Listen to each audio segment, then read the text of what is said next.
Welcome back to another edition of the Arnold's Thoughts Podcast. It is your boy Arnold, and today we got another segment of Keys to the Game.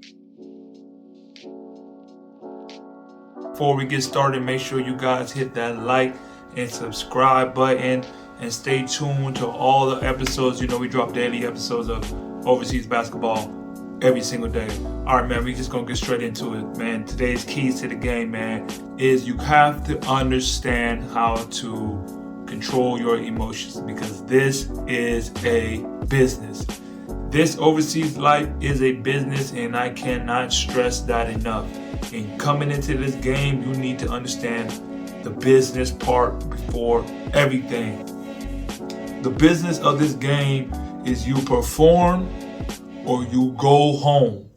Nothing else to it. If you do not perform, you go home. If you do not perform, you will get sent to the crib. What's up, guys? I just dropped my new ebook, 6 Must-Have Steps to Be an Overseas Basketball Player. You know, I've been playing for the last 9 years. I got all the steps and the traits that you need to start your journey with networking, with getting a mentor, all the things that you need to start your journey to be a protege. So go get that ebook, click the link in the bio, and make sure you get your steps to being that overseas pro one day. Let's go. They will send you home. Recently, right now, we just had a team meeting. You know why? Because the coach just got fired. We're 2 weeks out. We got 3 home games left, and the coach just got fired from the team. Now, do I believe that this was the right time to fire the coach? I don't believe it's the right time because we've been so close to the playoffs, and we already got this group going. So, as far as timing-wise, probably wasn't the right timing, but the right decision. Straight up, he should have been got fired. From 3 months, 4 months ago, they was trying to fire him. But he kept stringing along a couple of games. He'll win some. We're going on a road trip. Our road trips have just been horrible. Whether it's the bus breaking down and a whole bunch of outside sources, or I don't really know what it is, but our road trips just be horrible, like really horrible. But even then, we should not be losing so much games the way that we're losing. But we somehow tend to keep dropping these games. And management is not going for that. The team, the management, the business part of it, they're not going for that. And then when you have your emotions tied to the game, like I'm not here to throw nobody under the bus. Like I even had the general manager of the team hit me up asking about, like, what should we do? I know what he was asking me. I know he was trying to tell me, hey, listen, should we get rid of this coach because we should be winning? We need the best chances. I am never going to be the type of person to take food out of nobody else's mouth ever in my life. I just say we need to figure it out as a team.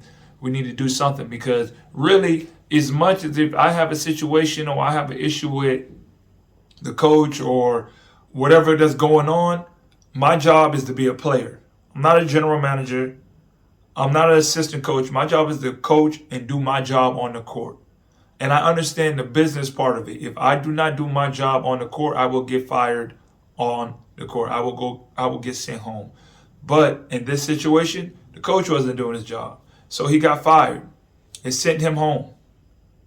And we had a team meeting today with just nothing but the team to try to figure out what's going on.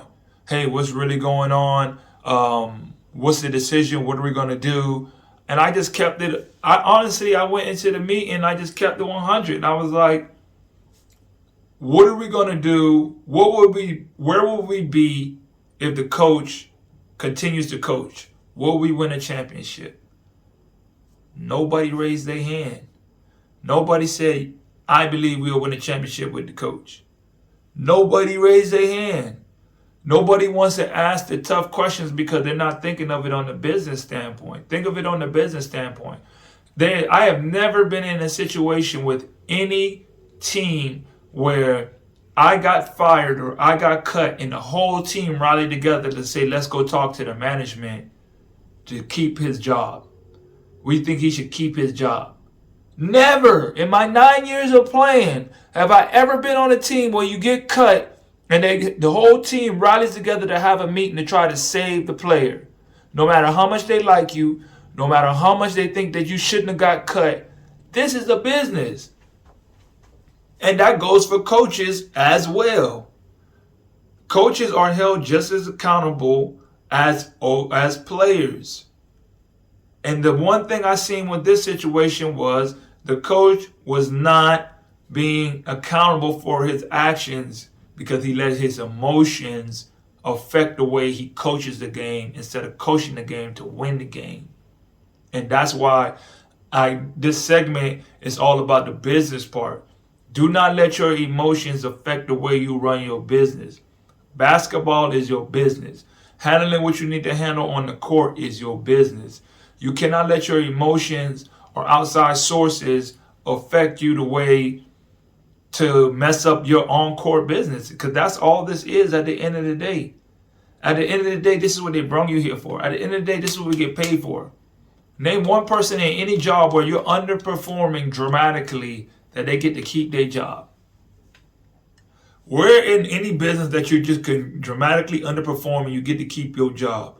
Well, I'm going to tell you straight up right now, in overseas basketball life, if you do not keep your job on point, on par, and do not take care of what you need to take care of on that court, you going home. And good luck with having another job after that. Don't play yourself and think that, man, I could just come out here and underperform and do the bare minimum. You better whether we losing every game or whether we winning every game, you better make sure that you take care of everything that you need to take care of, because in my time of this game, I've been in situations where I've been the best player on the number one team in a great division, and I still got fired. Why? Business decision. I led the team in scoring, top 5 in the league in scoring, number 1 in the league on the team. Got fired. Could I be upset? Yes, I was very upset. I flew my family out. My daughter was just born. I was trying to save money, so I needed a job for the whole season.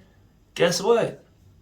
Did they care? No, they did not. It did not matter that I had my family out there. It did not matter that my daughter was 2 weeks old and she just moved there and we all down there as a family. It did not matter because they said we made a business decision and we need to get rid of you.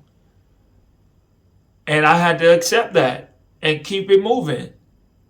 So in this situation, with my current situation, because this all just transpired within the last few hours, and it just brought to my attention that, you know what, this is just the life that we get yourself into, and you have to understand. See, here, if you get fired, they're under law and under contract. I guess they can still be getting paid because of the laws. But as an import, you don't get paid no more. Your job is done. You're cut. You don't get no more salary. And I knew that he told me, I got a daughter. I need this job. I need this. So they be fighting for their lives and fighting for their position just as much as a regular player that comes over there that's trying to survive and literally going from team to team to try to stack up some money and save some money. Like, everybody's playing for something. But when you get your emotions too involved and you let that affect the way, in this situation, the coach let his emotions affect the way he coached the game. And the sad thing about it was he think nobody could see him. And when I say that, it's like, you really believe that the management, we have guys on our team, other imports that are getting paid a lot of money that are paying 10 or 12 minutes. From a coaching standpoint, from a general management standpoint, why would we be paying someone all this money for them not to be playing? We at least want to get our money's worth. We at least want to have a chance. That's why we're paying people all this money, just to see if we have a chance. And you believe, honestly, that they're going to continuously stand by and just basically throw money away? Because you're in your emotions. And sometimes I'll be wanting, like, I hope that they can hear this message.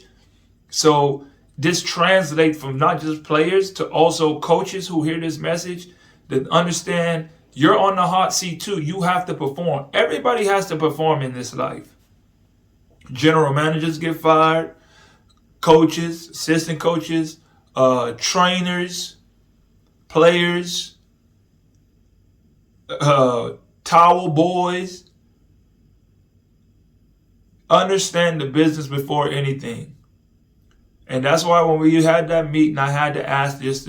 I knew going into that meeting, everybody was emotionally attached because the reason we're even having a meeting is got to be emotionally attached, because the only reason y'all having this meeting is because y'all trying to say that we're here for the coach emotionally for what he went through.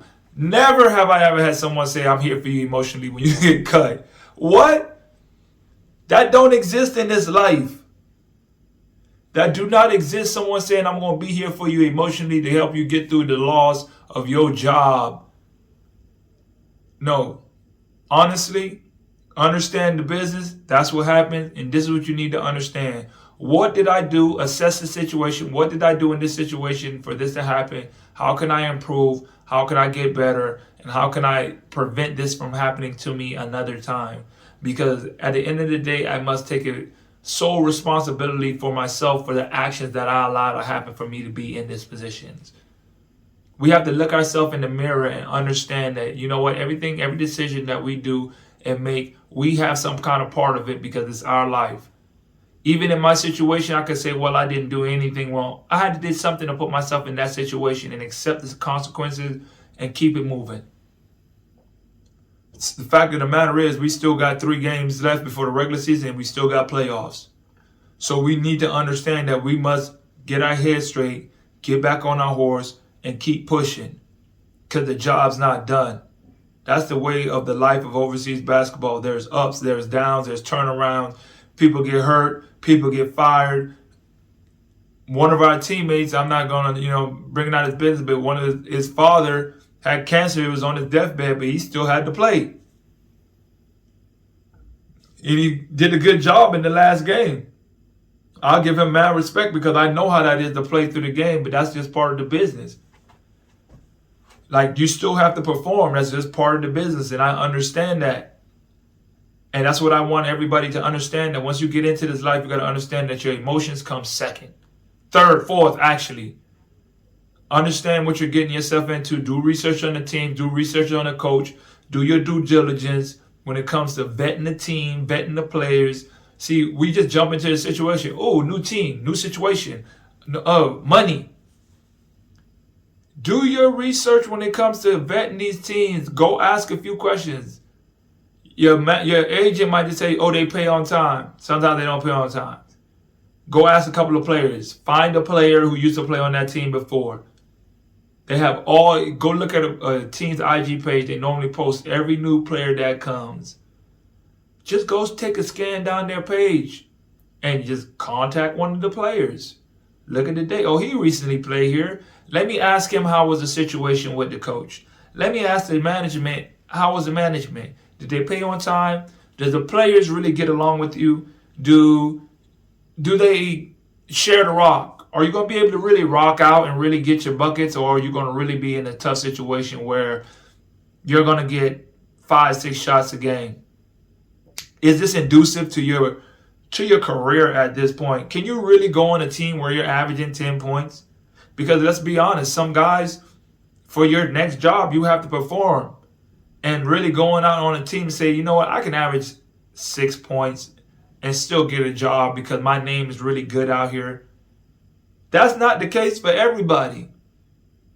That's why I say, and that's going to hurt your stock. Your stock literally goes up and down like the stock market depending on how you perform for that day. Not everybody is a Tesla and Microsoft and Google's, for those that are in stocks, that if they take a hit and they get to a bad situation, they know that they're going to recoup over time because their name is just that good. Not everybody's in that situation. So you got to make sure that you're doing your due diligence to know what situation that you're getting yourself into beforehand, so you don't put yourself in a bad business situation to get caught on a bad team where you do not be able to do what you need to do to continue your career going in the upward direction. Do your own research. Understand the business aspect of the game. That's all I got for this segment of Keys to the Game. Understand that getting the much information and the knowledge and understanding of the game is a big part of the life. If you do not understand the business part of it, you will fall short every single time. Remember, greatness is a habit, not a right. That's all I got for you guys. Make sure you like, subscribe, comment, and let me know what y'all think about these segments and what else you need to know or learn, and I can help you with. Till next time, man. I'm out. Hey guys, thanks for tuning into the show. Please subscribe on our YouTube, Spotify, Apple, and wherever you listen to your podcast. I greatly appreciate it.